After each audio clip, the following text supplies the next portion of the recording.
Yo, what up, what up, what up, what up, what up, what up, what up? Welcome back. Let's get into part two of the journey, not only to Sneakerfest, but the journey to preparing for my first bending event and everything that entails. Part two. Thank you guys for rocking out with me.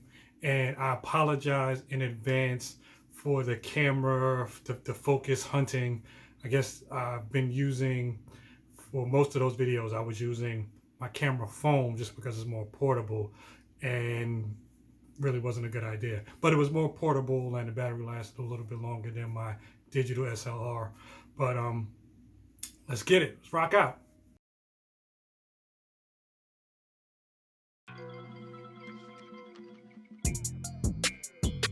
Good morning, good morning, good morning. It is should be day 4, right? Saturday, Sunday, Monday, Tuesday, June 11th, day 4, and 9 a.m., getting a little bit of a late start.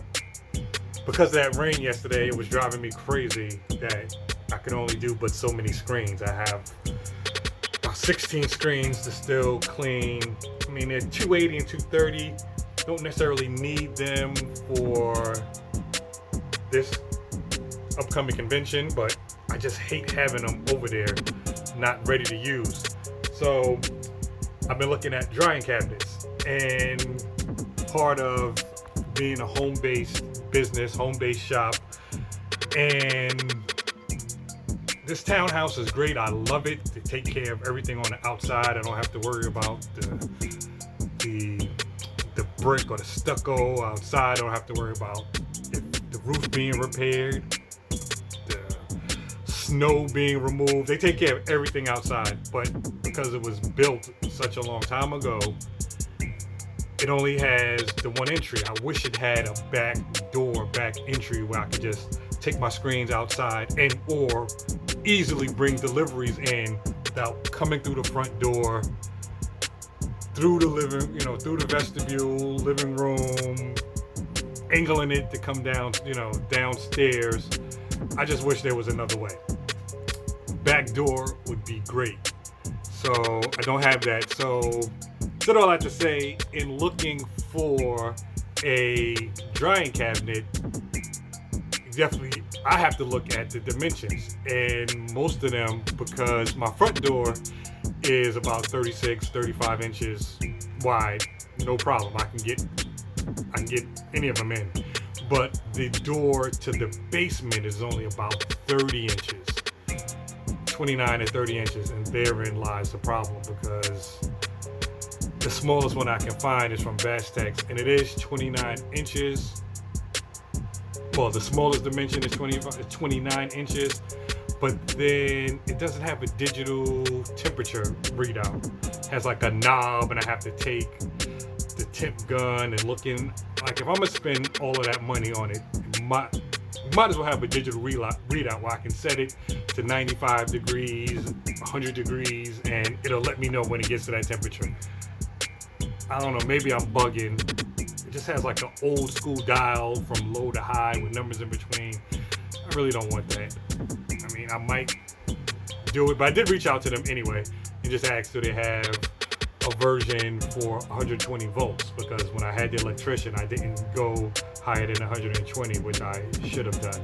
But it is what it is. So I'm landlocked in the amount of electricity that I have at my outlet or at the breaker, at this outlet, and I'm limited in the space. And I'm landlocked for space anyway, but I would make it work.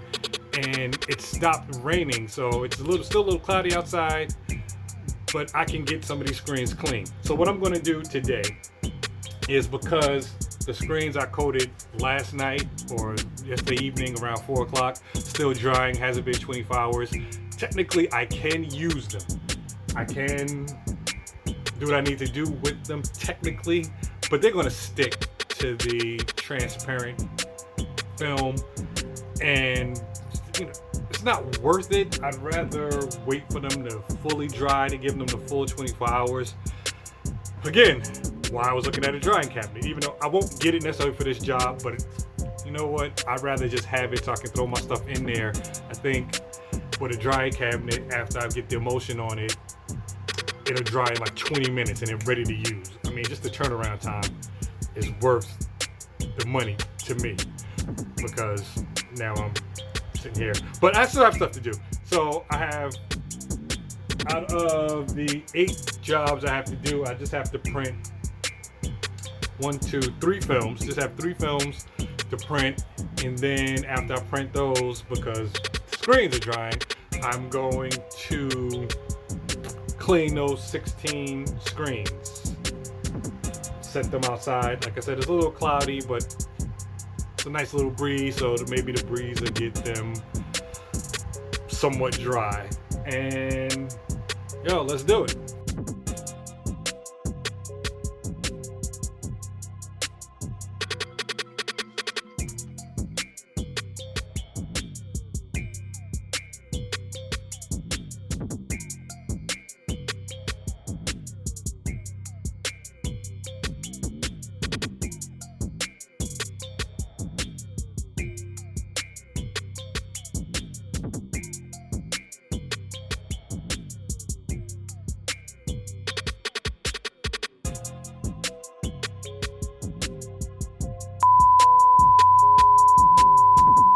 Alright, got the transparent films printed, 1 for tissue paper. I printed 3 for the bags that I'm going to be using.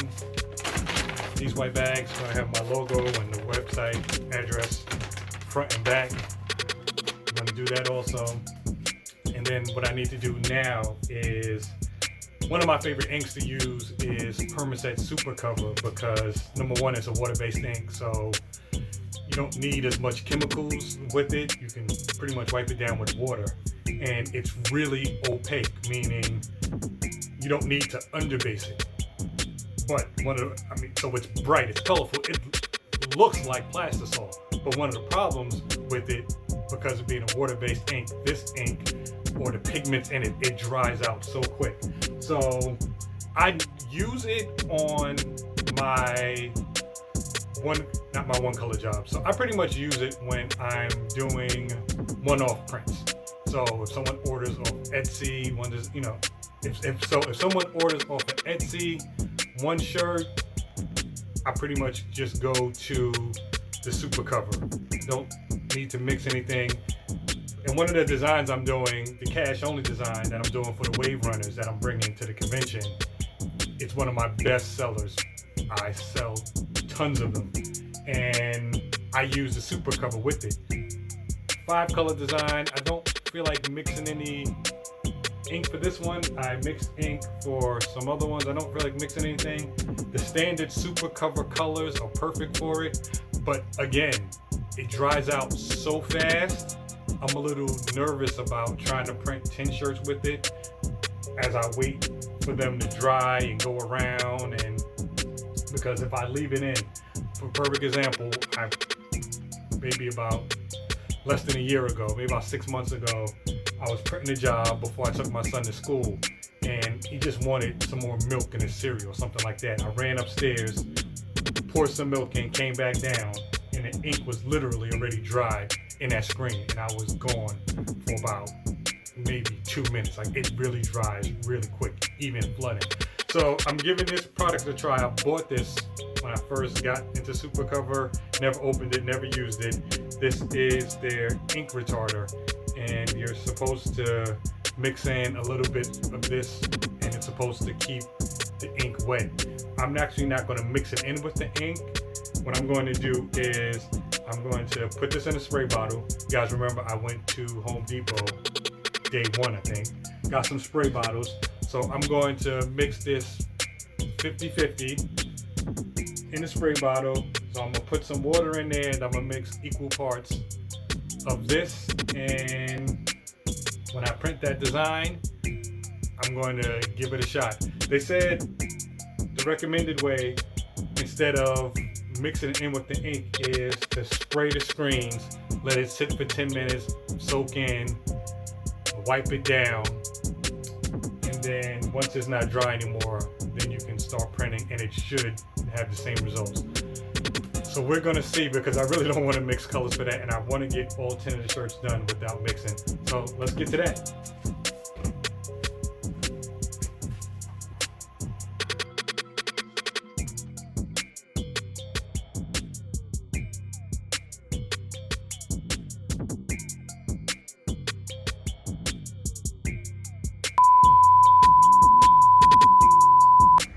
right, this is what I'm talking about. Look, the weather is beautiful. It is sunny.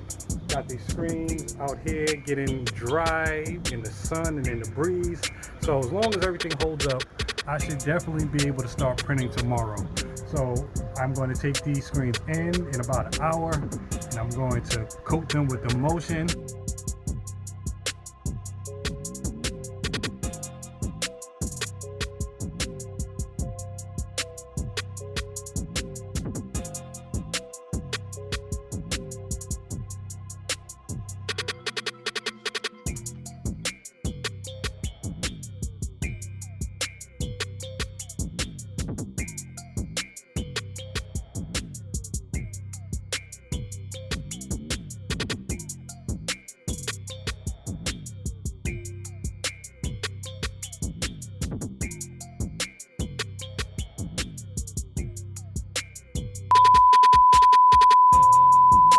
Alright, day 4, end of day 4.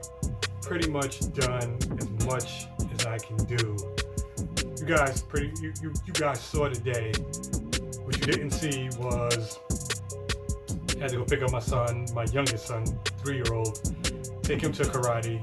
And I came back because I needed at least 24 hours for the screens that were coated yesterday. I needed them to dry. I tried to give them at least 24 hours. I don't think they was 100% dry. I did expose them, washed them out, took them outside. I did all but 2. I did a 5-color job that you either saw or you're about to see me line up, register or pre-register on the pre-registration board from Vastex, and I think that was it. Yeah, that's the second to last one. That was that 5-color job that I have to do, and then I also am going to do a 110 screen for the labels. I'm going to print that onto the paper, and I'm going to use that on the heat press. But that's the job for tomorrow. It's about 8 o'clock. It's starting to get dark, so I'm not going to register that job. That job is going to have to go out tomorrow. That job is going to have to go outside tomorrow morning. So I'm going to have to take that job to the washout booth, wash it out, and just sit it outside tomorrow. So those are the last 2 I need to do. And then on the press tomorrow, all day tomorrow, knocking these things out. But want to let you guys know that I ended up giving in, and I called Vastex and ordered a drying cabinet because this thing got me all messed up. The 24-hour wait to get your screens ready, I mean, the minimum is going to take 24 hours without any kind of drying cabinet or drying equipment. I mean, you could take your screens outside after you wash them out and clean them, and you can dry them in about an hour, but then you also have the contaminants from the wind, the dust, and the dirt. If you do that, that's about an hour. And then after you coat them, you're going to need to wait at least 24 hours before they're dry and ready to expose. With the drying cabinet, a soaking wet screen will dry in about 15 minutes. Take 15 minutes later, after you dried it, you coat it with the emulsion, and about 45 minutes to an hour, they are ready to burn. So 24 hours without any drying equipment, or an hour and 15 minutes.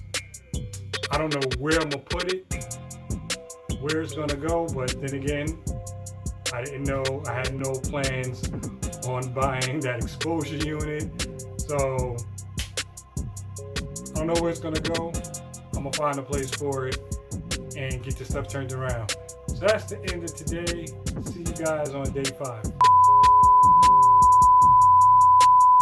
All right.